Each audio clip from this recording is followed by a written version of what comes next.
నమస్తే, నా పేరు Shivaji. Welcome to our channel. Chandrababu గారి నాయకత్వంలో నడుస్తున్నటువంటి కూటమి ప్రభుత్వం ఒక సంచలన నిర్ణయం తీసుకుంది. అదేంటంటే రెవెన్యూ రికార్డుల ప్రక్షాళన దిశగా అడుగులు ముందుకేస్తుంది. ఏ గవర్నమెంట్ తీసుకున్నా ఏదైనా పెద్ద పెద్ద సమస్యలు ఉన్నాయంటే అది రెవెన్యూకు సంబంధించినవే ఉంటాయి. అది కోర్టుకు వెళ్ళినా తీరేవి కాదు. ఆ ఎంఆర్ఓ ఆఫీసులు చుట్టూ తిరిగి తిరిగి తిరిగి కాళ్ళు అరిగిపోతాయే కానీ ఆ పట్టాదారు పాసు పుస్తకాల్లో ఆ మార్పులు చేర్పులు అయితే జరిగేవి కాదు. దాన్ని దృష్టిలో పెట్టుకొని దాన్ని సరళతరం చేసి రెవెన్యూ రికార్డులను ప్రక్షాళన చేయాలని చెప్పి కనీసం మనము ఆ ఫీజు తగ్గిస్తేనైనా ఇలాంటి ప్రాబ్లం నుంచి వాళ్ళు మార్చుకుంటారు, అప్పుడు రికార్డులంతా క్లియర్గా ఉంటుందనేటువంటి ఉద్దేశంతో కూటమి ప్రభుత్వము 100 రూపాయలకే రిజిస్ట్రేషన్ అనేటువంటి ఒక కార్యక్రమానికి శ్రీకారం చుట్టనుంది. అదేంటంటే ఇప్పుడు ఆంధ్రప్రదేశ్లో దాదాపుగా 85,41,000 మంది పట్టాదారులు అంటే రైతులు కావచ్చు లేదా ఇతరుల మీద భూములు ఉంటే అందులో దాదాపు 4 లక్షల మంది దాకా చనిపోయి ఉన్న వాళ్ళ మీదనే ఇంకా భూమి హక్కులు ఉన్నాయి. మరి ఆ చనిపోయినటువంటి వాళ్ళ వారసులు ఎవరైతే ఉన్నారో వాళ్ళు ఆ భూమిని అనుభవిస్తున్నారు, కానీ దాన్ని ఇంతవరకు వాళ్ళ పేరు మీద అయితే రాసుకోలేదు. ఎందుకు రాసుకోలేదంటే ఎలాగో మా నాన్న చనిపోయాడు, ఇంకా వారసులు మేము ఇద్దరే కదా ఉండేది, నాకు సగము మా తమ్ముడికి సగం అని చెప్పి వాళ్లకు వాళ్ళే మాట అనుకొని వాళ్ళే హద్దులు నిర్ణయించుకొని వాళ్ళే అనుభవిస్తున్నారు. కానీ రెవెన్యూ రికార్డుల పరంగా మార్పులు అయితే చేయలేదు.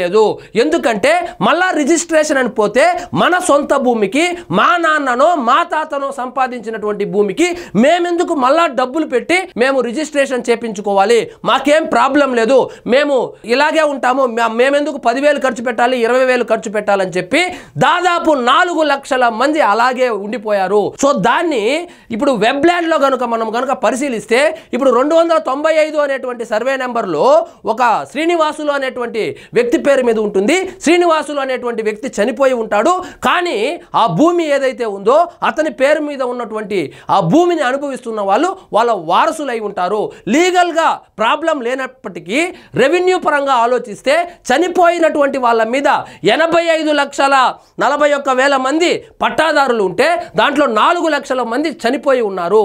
సో వాటిని సరళతరం చేయాలి అంటే ఫీజులు తగ్గిస్తే ఇప్పుడు 100 రూపాయలు కాబట్టి ఆ వారసులు ఎవరైతే ఉన్నారో వాళ్ళు సరదాగా 100 రూపాయలు కట్టేసి ఆ పట్టాదారుని హక్కు పత్రం కావచ్చు ఆ డాక్యుమెంట్ కావచ్చు వాళ్ళ పేరు మీద రాసుకుంటారు. కాబట్టి అప్పుడు రెవెన్యూ రికార్డులు ప్రక్షాళన జరుగుతుంది అనేటువంటి సదుద్దేశంతో 100 రూపాయలకే రిజిస్ట్రేషన్ అని చెప్పి ఒక కార్యక్రమానికి శ్రీకారం చుట్టారు. సో ఎవరైనా మీ తండ్రి కావచ్చు తాత కావచ్చు చనిపోయి ఉంటే ఇంకా కూడా వెబ్లాండ్ లో చూస్తే వాళ్ళ పేరే కనుక ఉంటే లేదా రిజిస్టర్ డాక్యుమెంట్స్ లో వాళ్ళ పేరే ఉంటే వాళ్ళు దయచేసి 100 రూపాయలు కట్టి సచివాలయాల్లోనే రిజిస్ట్రేషన్ చేసుకునే విధంగా వెసులుబాటు కల్పించనున్నారు. ఎంత మంచి కార్యక్రమం అండి ఇది. ఇది దేనిని సూచిస్తుందంటే ఒక అనుభవిస్తుడికి పగ్గాలిస్తే ఏ విధంగా పరిపాలన చేయాలని చేసి చూపించాడు.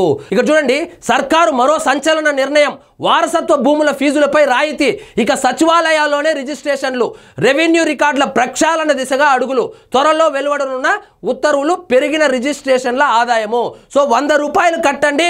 ఒకవేళ మీ ఇంట్లో తల్లిదండ్రులు గనుక చనిపోయి ఉంటే వాళ్ళ పేరు మీద భూములు ఉంటే దాన్ని మీ పేరు మీద మార్చుకోవడానికి మీరు వారసులు కాబట్టి లీగల్గా ఎటువంటి ప్రాబ్లం ఉండదు. కాబట్టి 100 రూపాయలు కట్టి మీ సచివాలయానికి వెళ్తే రిజిస్ట్రేషన్ చేసి మీ పేరు మీద భూములు బదలాయిస్తారు. అప్పుడు వెబ్లాండ్ లో చూస్తే ఆ సదరు సర్వే నెంబర్లో మీ పేరే కనబడుతుంది. సో దీనివల్ల ఉపయోగం ఏంటంటే ఆ 4 లక్షల మంది ఎవరైతే ఉన్నారో వాళ్ళ పేర్లు తొలగించి ఎవరికైతే వాళ్ళ లీగల్ హెయిర్స్ ఎవరైతే ఉన్నారో వాళ్ళ పేర్ల మీద రికార్డులు అయితే నమోదవుతుంది. చూడండి, రాష్ట్ర ప్రభుత్వం మరొక కీలక నిర్ణయం తీసుకున్నట్లు తెలుస్తోంది. వారసత్వ భూముల రిజిస్ట్రేషన్ ఫీజులను సులభతరం చేసింది. ఇంతకు ముందు ఎందుకు చేసుకోలేదు అంటే రిజిస్ట్రేషన్ ఫీజులు ఎక్కువగా ఉంది కాబట్టి మన భూములకు మనం ఎందుకు డబ్బులు కట్టి రిజిస్ట్రేషన్ చేసుకోవాలి, మేమిద్దరు బానే ఉన్నాం కదా, అన్నదమ్ములు కావచ్చు అక్క చెల్లెలు కావచ్చు మేము బానే ఉన్నాం కదా, ఎలాగో లీగల్ హెయిర్స్ మేమే కదా అనేటువంటి ఉద్దేశంతో వాళ్ళు చేసుకోకుండా చనిపోయినటువంటి వ్యక్తి మీదనే ఆ పట్టాదారుని పేరు ఉన్నప్పటికీ కూడా అలాగే సాగు చేసుకునే వాళ్ళు, అలాగే వాళ్ళ అనుభవంలోనే ఉంచుకునే వాళ్ళు. కానీ ఇప్పుడు కేవలం 100 రూపాయలు కట్టండి, మీ భూములు ఏవైతే ఉన్నాయో ఒకవేళ కనుక ఆ భూమి యొక్క యజమానులు చనిపోయి ఉంటే వాళ్ళ లీగల్ హెయిర్స్ ఎవరైతే ఉన్నారో వాళ్ళ పేరు మీద రిజిస్ట్రేషన్ చేసుకోండి. ఈ రిజిస్ట్రేషన్ చేసుకునేటువంటి ప్రక్రియ కూడా సరళతరం చేయడానికి మీ దగ్గరలోని మీ ఊర్లోని మీ పంచాయతీలోని సచివాలయానికి వెళ్ళి 100 రూపాయలు కట్టి మేమే లీగల్ హెయిర్ అనేటువంటి ఆ లీగల్ సర్టిఫికేట్ ఏదైతే ఉంటుందో దాన్ని సబ్మిట్ చేసి మీ పేరు మీద బదలాయించుకోండి. దీనికి మీరు కట్టవలసింది కేవలము 100 రూపాయలు మాత్రమే. ఇక చూడండి, 100 రూపాయలు లేదా 1000 రూపాయలు కూడా అంట. వారసత్వ భూముల రిజిస్ట్రేషన్ ప్రక్రియను ఈ నెల నుంచి అందుబాటులో తెచ్చేందుకు రెవెన్యూ శాఖ ప్రయత్నాలు ప్రారంభించింది. రూపాయలు 10 లక్షల విలువ కలిగిన భూములైతే 100, అంతకు మించితే 1000 రూపాయలు. ఇప్పుడు ఉదాహరణకు మీ యొక్క భూమి, మీ తండ్రి గారి భూమి 10 లక్షల లోపే దాని విలువ కనుక గవర్నమెంట్ రికార్డుల ప్రకారం ఉంటే 100 రూపాయలే, దానికన్నా ఎక్కువ ఉంటే 1000 రూపాయలు. కాబట్టి మీరు 100 రూపాయలు లేకపోతే భూముల విలువ ఎక్కువ ఉంటే 1000 రూపాయలు కట్టేసి మీ పేరు మీద మార్చుకోవచ్చు అని చెప్పి ఉత్తర్వులు అయితే జారీ చేయబోతున్నారు. చాలా మంచి ప్రక్రియ.